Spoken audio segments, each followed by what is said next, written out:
How to change Facebook page name in your mobile. In this video, I will guide you step-by-step process also. This will be a short, easy, and to the point tutorial, so just remember the channel name Hascry and make sure to watch till the end. First of all, open your Facebook application. Then tap on this profile icon here. Switch that page from here, of which you want to change name.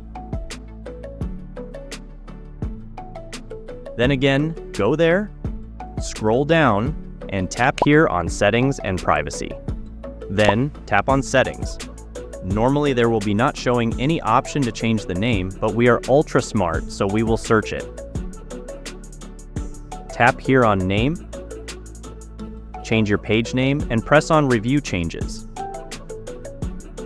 Once confirm the spelling, then enter your Facebook password and press on Save Changes, and your Facebook page name will be changed.